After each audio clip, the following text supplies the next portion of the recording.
आज सकाळी अतिशय दुःखद घटना घडलेली आहे।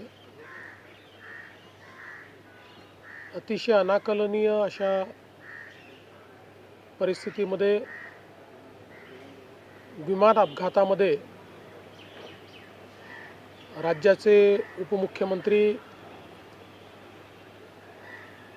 अजितदादा पवार यांचं दुःखद निधन झाल्याची वार्ता सर्वांना मिळाली आणि संपूर्ण महाराष्ट्रामध्ये शोककळा पसरली। खरं म्हणजे श्री अजितदादा पवार महाराष्ट्रातले एक लोकनेते होते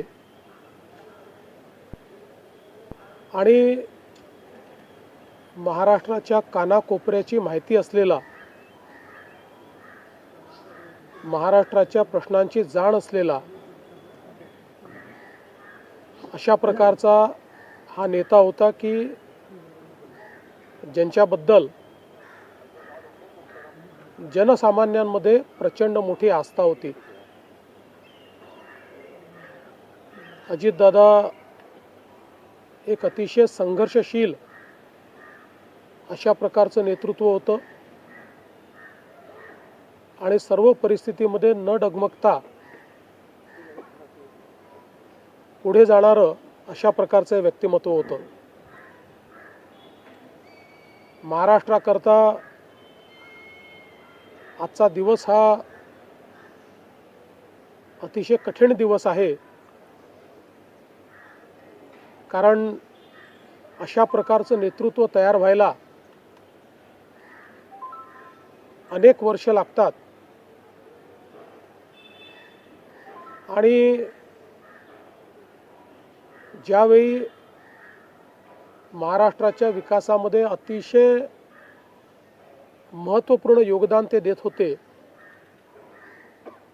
अशा काळामध्ये त्यांचं निघून जाणं हे अविश्वसनीय आहे, मनाला चटका लावणारा आहे। माझ्याकरता तर वैयक्तिक एक दमदार आणि दिलदार अशा प्रकारचा मित्र या ठिकाणी सोडून गेलेला आहे। त्यांच्या कुटुंबावर देखील हा प्रचंड मोठा आघात आहे। मी आणि एकनाथराव शिंदे साहेब आम्ही लवकरच बारामतीकडे निघणार आहोत। सकाळपासून मी सगळ्यांच्या संपर्कात आहे। माननीय प्रधानमंत्री महोदय, माननीय गृहमंत्री महोदय सर्वांशी चर्चा करून त्यांनाही घडलेल्या परिस्थितीची सगळी कल्पना मी दिली आहे। त्यांनीही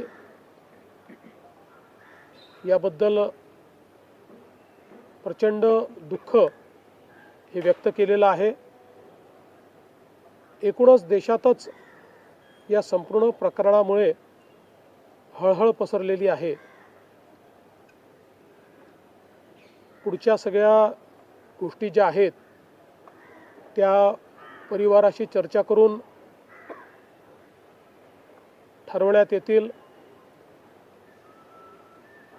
सकाळी सुप्रियाताईंशी माझं बोलणं झालं, त्यानंतर पार्थ पवारांशी माझं बोलणं झालं।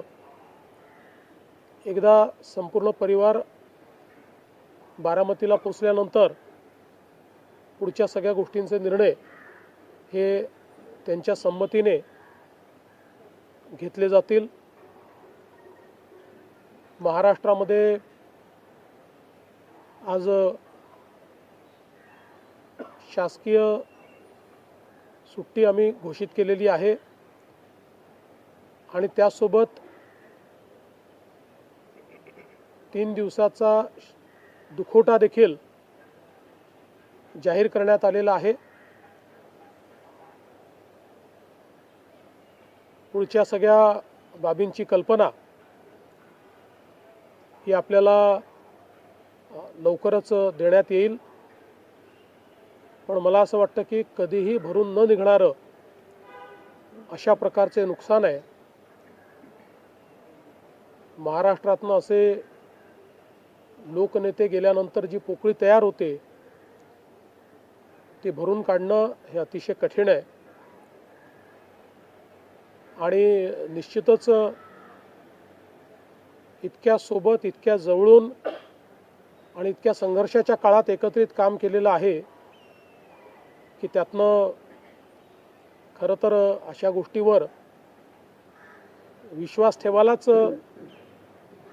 मन तयार होत नाही.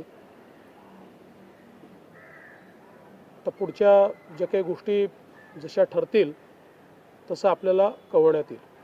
Subscribe now and press the bell icon. Never miss an update.